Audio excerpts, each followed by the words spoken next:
हमारे स्कूलों में बच्चों की शरारतें, बदतमीज़ियाँ, नालायकियाँ कोई ढकी छुपी बात नहीं है। हर टीचर जानता है, हर एडमिन बाखबर है। जो बातें हमारे स्कूलों के वॉशरूम में लिखी होती हैं, वो भी एक ओपन सीक्रेट हैं। काम ना करना, डिसिप्लिन ना रखना, लड़ाई झगड़े, सब कुछ एक आम सी बात है। आम सी बात तो नहीं है, लेकिन क्योंकि हर जगह हो रहा है, हर रोज़ हो रहा है, इसलिए इसे रूटीन का दर्जा दे दिया जाता है। बहुत सी चीज़ें ख़त्म होती जा रही हैं और बहुत सी बातें जड़ पकड़ रही हैं।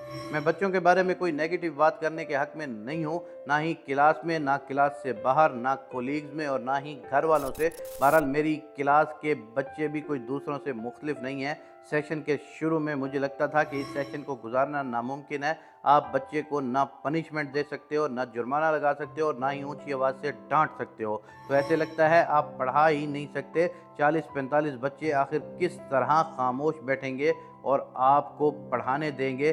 शायद ये बात मायूब हो, शायद ये बताने वाली ना हो, लेकिन मैं इसलिए बता रहा हूँ कि इस बात के पीछे कोई नई अखलाकियात, कोई नई फ़िलासफ़ी छुपी नज़र आ रही है। मैं क्लास में डिसिप्लिन कायम करने के तरीके पढ़ता रहता हूँ, आज़माता भी रहता हूँ। एक दिन जब क्लास मेरे कंट्रोल से बाहर थी, 2-3 पेरेंट्स की शिकायतें आ चुकी थीं, 2-3 टीचर्स ज़ेरे अताब थे। मैं दूसरों को देखकर इबरत पकड़ने वाला इंसान पहले ही सहम चुका था। मैंने सोच रखा था कि बच्चे पढ़ें ना पढ़ें, इन्हें कहना कुछ नहीं है। कई बार तो ऐसा होता है कि पूरा पीरियड गुजर जाता है और बच्चे चुप ही नहीं करते, आपका मुंह चिढ़ाते हैं, तरह तरह की आवाज़ें निकालते हैं और मुसलसल हंसते जाते हैं।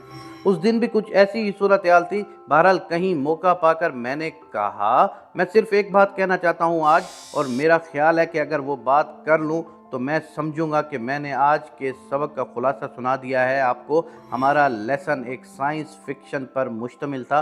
बच्चे थोड़ा सा खामोश हो गए। अगर आप मुकम्मल खामोशी से वो बात सुन लें जो 1-2 जुमलों से ज़्यादा नहीं है, तो मुझे लगता है कि मैं इसके बाद कोई बात नहीं करूँगा। आप दिल खोल कर हंसें और मुस्कुराएं। बच्चे मुस्कुराते मुस्कुराते खामोश हो गए। आपको पता है, मैं आपसे कहा करता हूँ कि अगर बोलना ही है तो इंग्लिश में बोलने की कोशिश करें। बस आज भी कुछ ऐसी ही बात कर रहा हूँ कि अगर आपका पढ़ने को दिल नहीं कर रहा, काम करने को दिल नहीं कर रहा, तो आप मोबाइल इस्तेमाल करें। ज़्यादा से ज़्यादा वक्त मोबाइल और कंप्यूटर को दें। घर जाकर 8-8, 10-10 घंटे मोबाइल इस्तेमाल करें। मोबाइल और कंप्यूटर का कोई हार्डवेयर, सॉफ्टवेयर ऐसा नहीं होना चाहिए जिसे आप जानते ना हो। आपका गेम्स खेलने को दिल करता है तो गेम्स खेलें, ज़रूर खेलें, सारी सारी रात खेलें। अगर ये किताबें बोर लगती हैं तो ना पढ़ें, लेकिन वक्त ज़ाया ना करें, ना स्कूल में ना घर में। मैं हैरान था और क्लास में ऐसे जैसे कि सिपल फोंक दिया गया हो। बच्चे पूरी तरह मुतवज्जा थे। ये कौन था जो उन्हें मोबाइल और इंटरनेट यूज़ करने का कह रहा था? उन्होंने मुझे बोलने दिया। बच्चों, मोबाइल और इंटरनेट पर अपना कैरियर बनाए। 15-15, 16-16 साल के बच्चे बिलियनर बने हुए हैं, आप भी बने। बच्चों, आपको गेम्स का शौक़ है तो गेम्स खेलें, लेकिन इन पर गौर भी करें, उनके फॉल्ट्स नोट करें। सोचें, आप कोई गेम बनाएं तो आप किस तरह से बनाएंगे? बच्चों, लाखों रुपए का काम है ये। अगर आपके जहन में कोई आइडिया आता है तो समझ लें लाखों रुपए का ख़जाना हाथ लग गया है। जो साइट भी इस्तेमाल करें, ये सोच कर करें कि अगर आप ये साइट बनाते तो कैसी बनाते, अगर आप ये सॉफ्टवेयर बनाते तो कैसा बनाते, अगर आपको किसी चीज़ में फॉल्ट नज़र आ रहा है तो बेहतर की गुंजाइश कैसे हो सकती है। तो समझ लें आप जीनियस हैं, आप इससे सुपीरियर हैं। बच्चों, इससे अच्छी बात और क्या होगी कि आपको जिस काम में एंजॉयमेंट मिल रही हो उसी से इनकम भी आने लगे, आपका कैरियर भी बन जाए। मैं बहुत कुछ लिखना चाहता हूँ। पिछले 1 महीने में मेरे तजर्बात बहुत खूबसूरत रहे हैं। अल्लाह तबारक व तआला ने मुझे बच्चों के बारे में अच्छा सोचने का इनाम दिया है। आखिर 6 महीने बाद मेरी क्लासेस का डिसिप्लिन आइडियल नज़र आने लगा। बच्चे कंप्यूटर, मोबाइल, अर्निंग साइट्स, नए नए आइडियाज़ और गेम्स और सॉफ्टवेयर की बातें करना चाहते हैं। मैं 15-20 मिनट किताब पढ़ाता हूँ और फिर बच्चे कहते हैं, सर कैरियर मेकिंग की बातें करते हैं, और ऐसे सुनते हैं जैसे कोई काम और हो ही नहीं।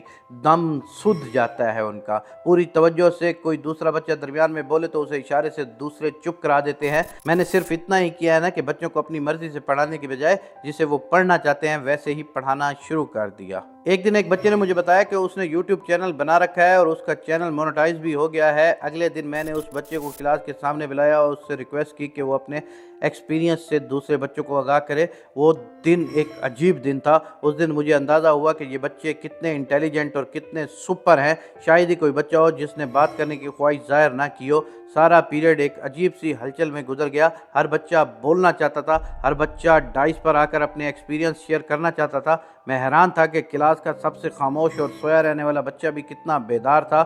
وہ موبائل گیم کا استاد تھا۔ وہ ایسے ایسے سوال پوچھ رہا تھا کہ میں دنگ رہ گیا۔ ایسے لگتا تھا جیسے اسے اس ڈائس پر کھڑے بچے سے زیادہ علم تھا۔